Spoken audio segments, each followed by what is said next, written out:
Hey everyone, it's Callum from Cagefront here. Welcome back to the channel, and if you are new here, welcome to the channel. Now, we have our first matchups to make video of 2025, and I am keen because if they are going to make 2025 anywhere near as good as 2024, that calendar year, the UFC went hard. I mean, UFC 300, UFC 308 with Ilia, Topuria, and Max Holloway, and we had the Sphere on there as well. So to compete with that, we're going to need some pretty good matchups this year. And if we are going to be looking at the best matchups to make, trust me, the matchups I'm going to give you in this top 5, they are going to be amazing. If they can main event or even co-main event through this year, it's going to give it a very big boost to make it possibly even better than 2024. So without further ado, let's get into the matchups to make.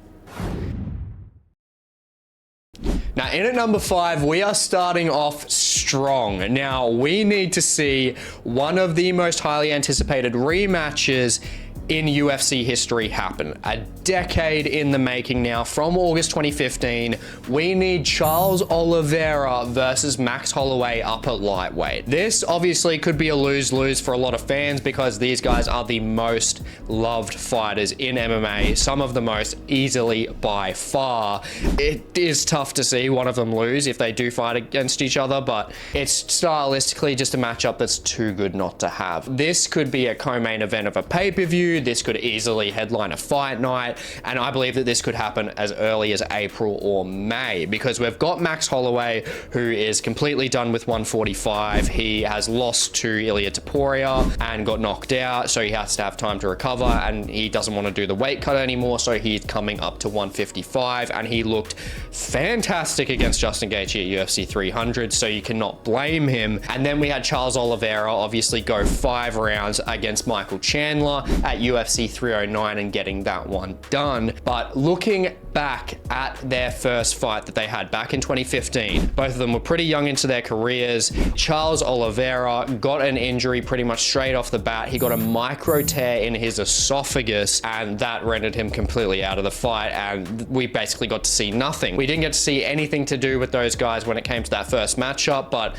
from that first time they fought to now, they have both improved tenfold. So this is going to be a fantastic matchup that we could see for both of them to redeem themselves. We've got Max Holloway, who's coming off that KO loss and needs to get a win in a fresh new division. And then we've got Charles Oliveira obviously getting revenge and getting that fight back to be 1-1. This is just going to be a super fun stylistic fight, but obviously you don't want either to lose, but realistically it's going to be a fantastic legacy fight for both of them. I heard Oliveira said he wanted to go for the BMF.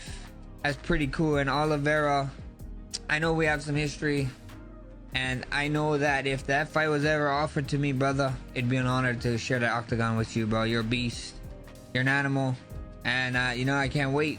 I can't wait for this fight. This fight is huge. In the matchup itself, who could win easily? Both of them. I mean, we've got Charles Oliveira, who does have the offensive ground threat in comparison to Max Holloway. He's got the submission game. He's improved his Muay Thai leaps and bounds. But then we have to look at Max Holloway at the same time.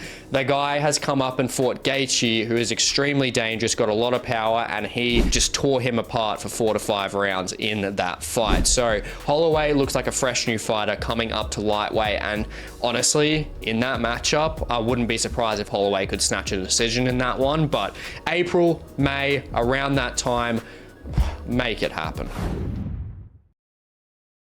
Now, in at 4th place, depending on how Ilia Topuria's movements go, whether he's going to be moving up to lightweight or not, we do have Ilia Topuria versus Diego Lopes in the 4th position. Now, this is obviously a fight where it is the new era of featherweight. We've had the Volkanovski reign, we've had the Max Holloway reign, and obviously Volkanovski will most likely be fighting Ilia for the 2nd fight. He is next for the title, and if Ilia does beat Volk in the 2nd fight, which I think he will do, and then Lopes beats Yair Rodriguez, which is happening in a few months, then this will happen towards the end of the year around September. I am very confident in that. And this matchup is just going to be absolutely insane. So fast-paced. I mean, we got the hand speed and the power of Diego Lopes versus the technique and power of Ilia Topuria on the feet. And let's not even forget their jiu-jitsu based games. That is where it's going to be possibly be even more interesting if it does get there. But ultimately,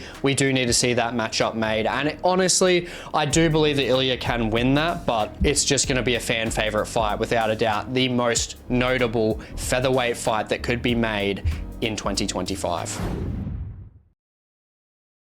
Now moving into third place and moving down a division into bantamweight, we have Umar Nurmagomedov taking on Sean O'Malley. Now this matchup is going to be able to be made if Umar is able to beat Merab at UFC 311. Obviously this is recorded just before it, so if you're seeing it afterwards, we're going to see if this pans out. Umar Nurmagomedov beating Merab, he will then have his title defense around September or October, and that's going to be Sean O'Malley. Now Sean O'Malley might not fight again until that point, but even though he should be having another fight, business is business. They are going to give O'Malley the shot. That's just how it's going to work and how it's going to happen. Now, this being said, if he gets it, I'm not complaining, because this is the most hype matchup we could get in the division, because we've got Sean O'Malley on one side, who is very similar to McGregor, being that flashy kind of kickboxing style striker, very accurate. And then obviously Umar on the other side, very much like Khabib in the sense of having that very strong Sambo style, but having a redeeming quality of having the Taekwondo base and the kickboxing base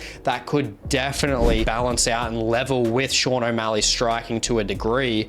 And then on the flip side, O'Malley would possibly get the chance to redeem himself with the wrestling defense. Obviously, getting drowned out by Merab to lose his title, can he defend the takedowns against Umar in a second shot against a wrestler? Now, this has a lot of things to it. This is a very good matchup to make. This is a matchup where we could see the fight pretty much going anywhere, and this ultimately will probably be around September. We won't see O'Malley come back for about a year. He's taking time off to train, cutting off social media. Well, I mean, like, I probably won't fight.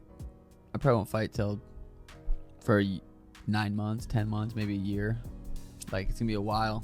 People are gonna have to watch the UFC without the Sugar Show for a little bit, but then maybe they'll realize, like, fuck, we had it.